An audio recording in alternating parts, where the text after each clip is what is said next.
Hello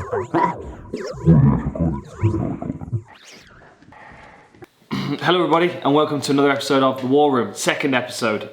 Today we're going to cover the fight this weekend between Rafael dos Anjos and Leon Edwards.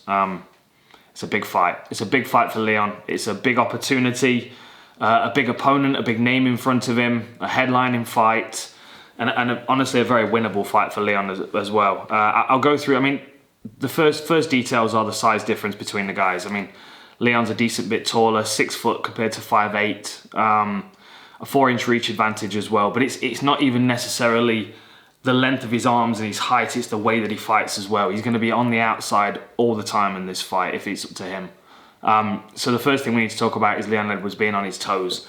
Now, if you look down his record, he's notoriously a slow starter, and that's not a bad thing in this fight because RDA is going to march forward, he's going to walk him down, he's going to basically try and close the distance and get his hands on him as much as he can.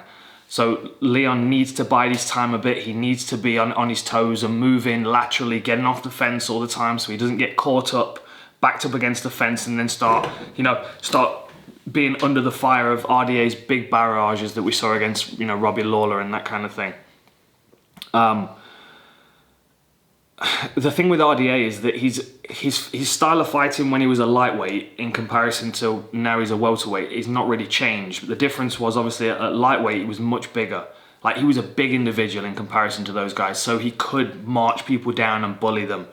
At welterweight he doesn't have that size advantage anymore, and the difference is these guys are taller and longer. So the challenge in this fight is going to be for RDA to get close enough to Leon Edwards to do anything. I think he's going to realise in the first, 60 seconds, maybe a couple of minutes, that Leon's a lot more difficult to hit and a lot faster than he expected.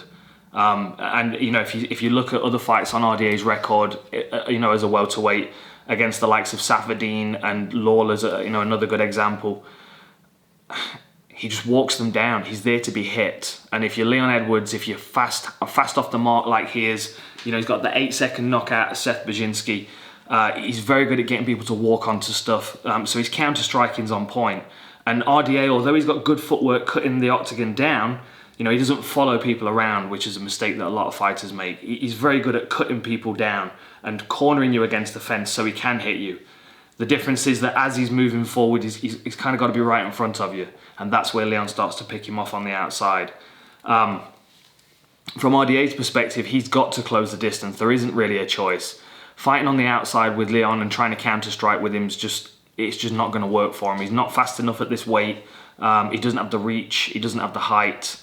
I don't really think he has the footwork to take him into range quick enough either. Especially with Leon being so good with his footwork moving laterally. So I think RDA's choices really are going to be limited, and if he doesn't know that already, he'll realise that pretty quickly in the first round. It'll be much more a case of him closing distance quickly, taking a few shots. He tucks his head, he takes them on the forehead, and I remember saying it in commentary. He takes a lot of the shots right on this front part of the head, which is the hardest part of the skull, which allows him to not only take shots on it, but also deflect shots off it and get inside the reach where he can start to land his more shorter range, powerful shots. The danger that he's got to watch out for in that range, as we saw in Leon's last fight, as Gunnar Nelson comes crashing forward, Leon caught the back of his head beautifully and circled off with that elbow. And although Leon is very good at long range, closing distance, we've also seen him use his elbows effectively now as well. So that's something else that RDA's got to be aware of, because as much as you can take punches to the head and keep moving forward and start to glance them off, a lot of that is down to the leather gloves and the sweat on the forehead glancing off. But a sliding elbow is still a slicing elbow. It will still damage and it will still cause problems. And in a 5-round fight, the last thing you want is to start picking up cuts in the first couple of rounds, really, because that's when they really start to affect the outcome of the fight, the way the judges perceive the fight as well. Because if there's a mess all over the canvas, if your face is a bloodbath, the judges are not going to score rounds for you based on that, really. It's an instinctive perspective that we can't help but have. If you see someone's bloody and battered, you feel like they're on the losing end. So RDA closing distance and getting takedowns is ideal. There are two ways that RDA can get takedowns. The first way is will be the easiest way for him. That'll be catching Leon. If Leon starts to push forward, say if RDA's getting backed up and Leon's having some success on the feet, RDA then getting that timing down to level change underneath Leon's strikes, getting on his legs and drive him to the floor. He's very good at removing people's bases even when they have got good takedown defense out in the open.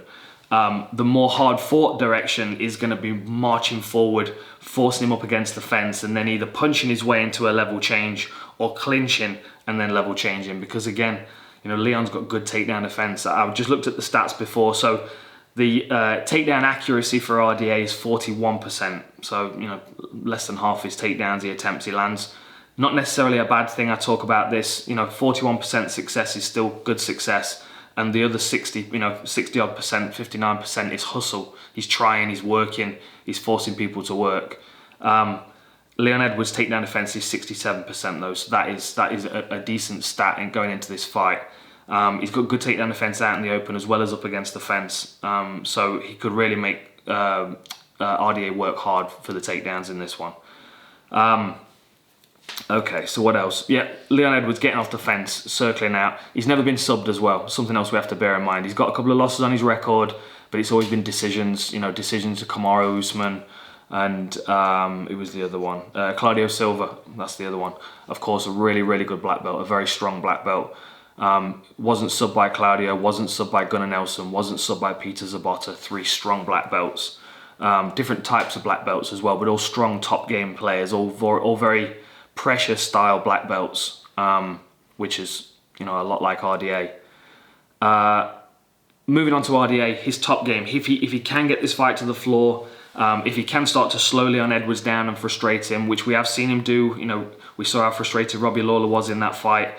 If RDA is able to get this fight to the floor, his top game is very, very good, and that's where the height differential makes much less of a difference, because then he's his weight's more centralized. He's a compact ball of muscle that's very good at manipulating that balance and spreading that weight. You look what he did to Neil Magny early on in that fight. He took Magny down.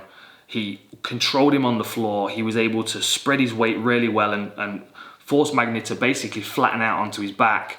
And that's when he starts working his path. And the path is, side control to mount to arm triangle, which, if he gets to the top position against Leon, that's the first thing that would be coming to mind if I'm Leon. Especially because, again, one thing I didn't mention is the body kicks. I'll circle back around to that in a second. But this is a related topic. Leon's got a very narrow waist, so being able to control him with body triangles is going to be easy. Being able to control him in mount is going to be easy as well. And also being able to control him in body locks is going to be easy. I talk about that on the Inside the Octagon with Holloway Edgar, because Edgar's very good at body lock takedowns. And if you're fighting someone that's got a narrow waist, controlling them with a body lock is so much easier. You can move around them and manipulate their body much easier. So that's something RDA can keep in mind. And just bringing that back to the kicks before I forget about it, RDA's got great kicks. We'll see him chopping into the legs of Leon Edwards, trying to slow him down, trying to beat up his calves, trying to buckle his legs, which we saw him doing against Kevin Lee.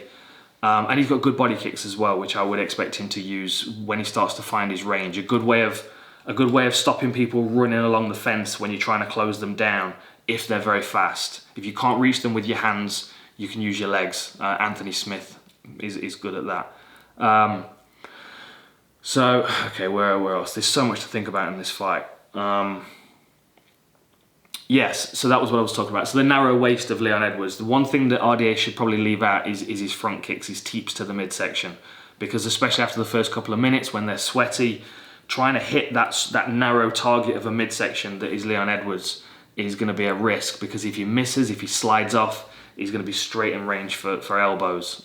Just something to keep in mind while the fight's on for you to watch out for. So we've covered the arm triangles, we've covered the top game of RDA. The one place we have to really finish on is Leon Edwards. We can't underestimate his sub-defense, as we've mentioned, his ability to scramble back to the feet, his ability to recognize when he's in danger, and also his ability to flip it around on RDA. Don't be surprised in this fight if, let's say it starts off like this. RDA comes out at his regular pace. He's walking Leon Edwards down. Sorry, he's a southpaw. He's walking Leon Edwards down. He's applying his game. He's taking a few shots for his trouble, but he's getting inside, and Leon's trying to get off the fence, but RDA is starting to impose his game. But this is a 5-round fight, and Leon's got good conditioning. So as we get into the end of the second and the beginning of the third, and Leon starts to then defend takedowns, that's when he can start turning the game around on RDA. And I'm not just saying striking as well, because Leon's got good takedowns. He's got a very underestimated ground game as well. So I wouldn't be surprised if we see Leon in the top position in this fight, working some ground and pound and some subs of his own. This is a fight for Leon to make a name for himself, because it's a former champion. It's the fight that he's wanted in this division for a long while. I know he wanted Masvidal, of course, but beating RDA puts him right up in the mix for a title shot. And the best argument to make for a title shot is to get a dramatic finish, and subbing a black belt like RDA would be a big statement. So I think we might see a bit of an upset for Edwards on the ground. So enjoy the fight. I hope this breakdown's entertained you and informed you in some way. Check out the website Full Reptile Collective. Check out the YouTube channel and give us a subscribe. Tell all your friends about us. This is where the party is.